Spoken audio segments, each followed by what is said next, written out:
How goes it, folks? Jolly Yellow Beard Mike talking to you.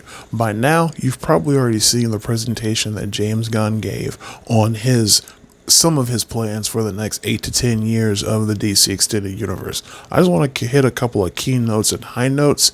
This is going to be a long one, let's dance. First and foremost, I wanted you to see what he said about the Flash, because I think this confirms something that I said several months ago. Check this out.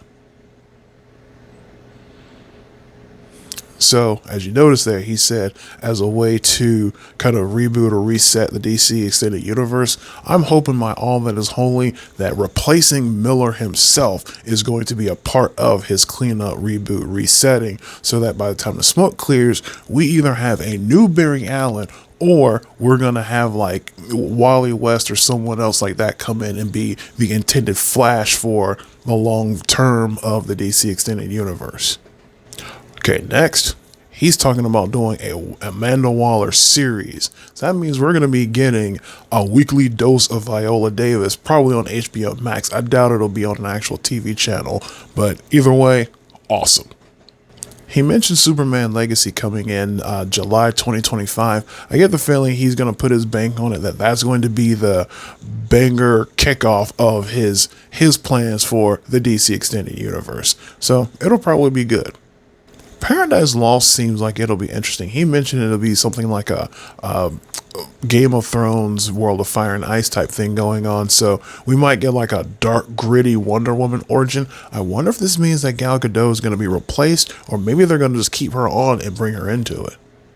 Brave and the Bold. It's an interesting choice that he's going with Damian as Robin. So hopefully that means, Dick is already Nightwing, Tim is already Red Robin, and Jason is already Red Hood, and Barbara is already doing her thing on her own as Batgirl. So that means we're not going to have too much time wasted on origin stories of sidekicks. I get the feeling that Booster Gold is either going to be a surprise hit or people are going to be highly disappointed in it. But if cards are played correctly, it can end up being like the greatest thing. So his intentions for Supergirl is going to do something like the Woman of Tomorrow storyline. I'll admit I'm not up to snuff on the comic books, but the description that he gave of Woman of Tomorrow makes me want to go track down Woman of Tomorrow and read that for myself, maybe just to get ready for what they do in live action. Swamp Thing being a horror movie might give me a chance to pull Mrs. Jolly Yellow to the movie theater and we can go and watch that because she likes her horror movies. Lanterns, the show that has been promised to us for at least the last 4 to 5 years.